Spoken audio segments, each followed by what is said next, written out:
ალკოჰოლი ნაყოფს დააზიანებს. შევწყვიტოთ მაონეჩვევა.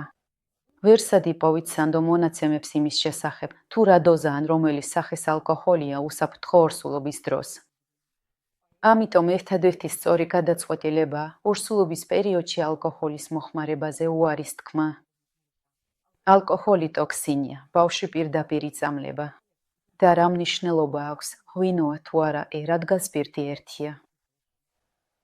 ალკოჰოლი, როცა სისხლში ხდება, მაშინვე პლაცენტისა და ჭიპლარის საშუალებით ბავშვს აღწევს. მთავარი ორგანო, რომელსაც ალკოჰოლი აზიანებს, ღვიძლია. მაგრამ ბავშვის ღვიძლი სრულად განვითარებული არ არის, ამიტომ პატარა ორგანიზმი ვერ ამუშავებს ალკოჰოლს და მის ზემოქმედებას უფრო მეტად განიცდის, ვიდრე დედის ორგანიზმი. ალკოჰოლის მოხმარება ორსულობის დროს შეიძლება გამოიწვიოს ნაყოფის ალკოჰოლური სინდრომი და ფსიქომოტორული განვითარების შეფერხება.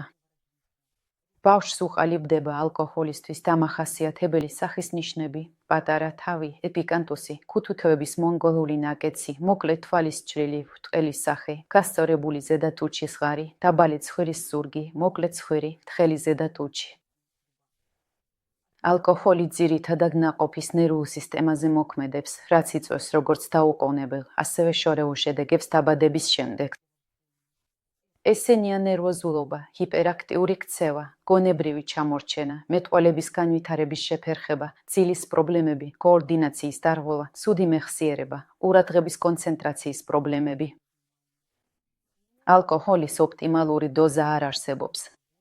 სასმელი არ შეიძლება და წერტილი. ყველაზე საშიში ის არის, რომ ჩვენ არასდროს გავიგებთ, კონკრეტულად როგორი მოქმედა ალკოჰოლმა ბავშვზე, როცა ის მუცელში იყო.